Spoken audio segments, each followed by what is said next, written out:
June నెలలో కుంభరాశి వారికి సాధారణ ఫలితాలు ఉంటాయి. సూర్యుడు, బుధుడు మరియు గురుడు 5వ ఇంట్లో సంచరించడం వలన సృజనాత్మక కార్యకలాపాలు, విద్య మరియు ఆర్థిక వృద్ధిలో సానుకూలత ఉంటుంది. కుజుడు మరియు కేతు 7వ ఇంట్లో ఉండటం వలన కెరీర్ మరియు భాగస్వామ్య సంబంధాల్లో కొన్ని సమస్యలు అయితే వస్తాయి.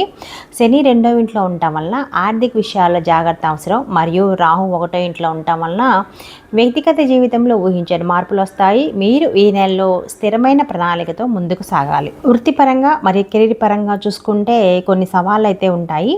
కుజుడు 7వ ఇంట్లో ప్రవేశించడం వలన జూన్ 7 తర్వాత పనిభారం పెరుగుతుంది. ఉన్నతాధికారులతో చిన్న చిన్న గొడవలు వస్తాయి. బుధుడు 5వ ఇంట్లో ఉండగా అంటే జూన్ 6 నుంచి 22 వరకు కెరీర్ సంబంధిత సృజనాత్మక ప్రాజెక్టుల్లో సహోద్యోగుల మద్దతు లభిస్తుంది కొంతమందికి. కానీ ప్రమాదకర నిర్ణయాలు తీసుకోవటం నివారించండి. ఎందుకు అంటే అవి మీ ఉద్యోగ పోవటానికి దారితీసే అవకాశం ఎక్కువ ఉంటుంది. కాబట్టి నిర్ణయాలు తీసుకునేటప్పుడు 1-2 సార్లు ఆలోచించి నిర్ణయాలు తీసుకోండి.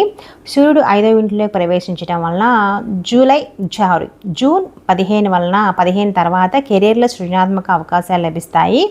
మరియు బుధుడు 6వ ఇంట్లో ప్రవేశించడం వలన జూన్ 22న తర్వాత కెరీర్ సంబంధిత పనులు కానీ మరియు పోటీలు విజయం సాధిస్తారు. ముఖ్యమైన పనుల కోసం స్వల్ప ప్రయాణాలు కూడా చేయవలసి వస్తుంది.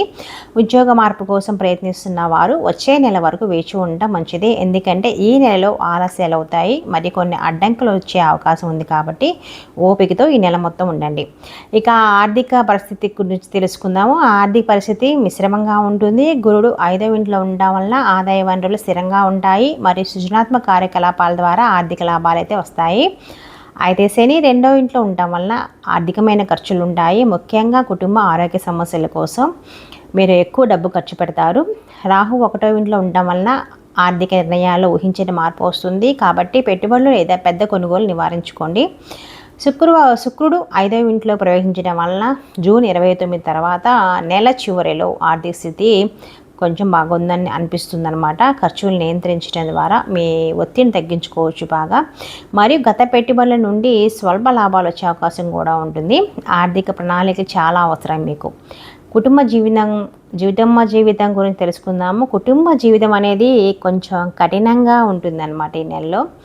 శని 2వ ఇంట్లో ఉండటం వల్ల కుటుంబ సభ్యులతో సంబంధాలు స్థిరంగానే ఉంటాయి. కానీ ఒక కుటుంబ సభ్యుని ఆరోగ్య సమస్య లేదా ఉదాహరణకి జీర్ణకోశ సమస్యలు కానీ ఒత్తిడి కానీ ఎక్కువ అయ్యే అవకాశం ఉంటుంది. బాగా ఆందోళన పడతారనమాట అతని కానీ ఆమె కానీ. కుజుడు మరియు కేతు 7వ ఇంట్లో ఉండటం వల్ల జీవిత భాగస్వామితో చిన్న చిన్న అపార్థాలు ఉంటాయి. ఒత్తిడి ఉంటుంది. ముఖ్యంగా పనిభారం వలన సహనంతో మరియు ప్రశాంతంగా వ్యవహరించాల్సి వస్తుంది. అలా వ్యవహరించలేరు కాబట్టి కుటుంబ సమస్యలు ఎక్కువ అవుతాయి అన్నమాట. అలాగే శుక్రుడు 4వ ఇంట్లో ఉండగా నెల ప్రారంభంలో గృహ సంబంధిత సౌకర్యాలు, ఇంటి కోసం అలంకరణ కోసం వస్తువులు కొంటారు. అలాగే జూన్ 29 తర్వాత కుటుంబంలో కొంచెం సంతోష వాతావరణం ఉంటుంది. కుటుంబంలో శాంతి నెలకొనే అవకాశం కూడా ఉంటుంది నెలాఖరులో అనమాట. ఇక ఆరోగ్యపరంగా చూసుకుంటే సాధారణంగా ఉంటుంది. ఇంట్లో ఉండటం వల్ల పని ఒత్తిడి కారణంగా తలనొప్పి ఉంటుంది, వెన్నునొప్పి ఉంటుంది. ఒత్తిడికి సంబంధించిన సమస్యలు కూడా వస్తాయి కొంతమందికి. అలాగే శని 2వ ఇంట్లో ఉండటం వల్ల ఆహారంపై శ్రద్ధ పెట్టాలి. మీరు జీర్ణ సమస్యలు నివారించడం చాలా చాలా ముఖ్యం. బుధుడి గోచారం వల్ల జూన్ 22 తర్వాత మానసిక ఒత్తిడి కొంచెం తగ్గుతుంది అనుకోవచ్చు. కొంత ఆరోగ్యం కూడా ఓకే అనిపిస్తుంది. కానీ కొంతమందికి మాత్రం చాలా జాగ్రత్తగా ఉండండి. జీర్ణకోశ సమస్యలు వస్తాయి. సరైన విశ్రాంతి తీసుకోండి. ఆరోగ్యకరమైన ఆహారం తీసుకోండి. మరియు యోగా ధ్యానం చేయడం వల్ల ఆరోగ్య సమస్యలు తగ్గుముఖం పడతాయి. ప్రయాణ సమయంలో జాగ్రత్తగా ఉండండి. ముఖ్యంగా వేగంగా డ్రైవింగ్ చేసేటప్పుడు శారీరక శ్రమ చాలా ముఖ్యం మీకు. వ్యాపార పరంగా చూసుకుంటే సాధారణంగా ఉంటుంది. సృజనాత్మక ఆలోచనల ద్వారా వ్యాపారంలో కొత్త అవకాశాలు వస్తాయి. అలాగే భాగస్వాములతో అపార్థాలు లేదా మోసం జరిగే అవకాశం ఉంటుంది. కాబట్టి కొంచెం జాగ్రత్తగా ఉండండి.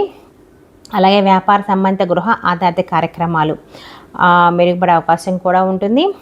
జూన్ 29 తర్వాత అయితే వ్యాపారంలో సృజనాత్మక ప్రాజెక్టులన్నీ విజయవంతమవుతాయి. పెట్టుబడులు లేక పెద్ద ఒప్పందాలు ఈ నెల అనుకూలం కాదు. కాబట్టి కొంచెం జాగ్రత్తగా ఉండండి. ఆదాయం సాధారణంగా ఉంటుంది, కానీ ఖర్చులను నియంత్రించుకోవాల్సి వస్తుంది. మీరు భాగస్వామ్య వ్యాపారంలో స్పష్టమైన ఒప్పందాలు అయితే చేసుకోండి. ఇక విద్యార్థులకి ఈ నెల సవాళ్ళతో కూడిన సమయం అండి. బుధుడు 5వ ఇంట్లో ఉండగా జూన్ 6 నుంచి 22 వరకు చదువులో సృజనాత్మక విషయాలపై ఆసక్తి పెరుగుతుంది. కానీ కానీ పోటీ పరీక్షల్లో ఒత్తిడి మరియు అడ్డంకులు అయితే వస్తాయి. జూన్ 22 తర్వాత విద్యా సంబంధిత పోటీల్లో మరియు పరిశోధనలో పురోగతి అయితే ఉంటుంది. గురుడు 5వ ఇంట్లో ఉండటం వలన ఉన్నత చదువులకు మరియు సృజనాత్మక విషయాలలో విజయం సాధిస్తారు. రాహు 1వ ఇంట్లో ఉండటం వలన మానసిక ఒత్తిడి వస్తుంది. కాబట్టి ఆత్మవిశ్వాసంతో కఠిన శ్రమ చేయటం ద్వారా ఆశించిన ఫలితాలను అయితే సాధించవచ్చు. నిరాశ చెందకుండా ప్రయత్నం చేస్తూ ఉండండి.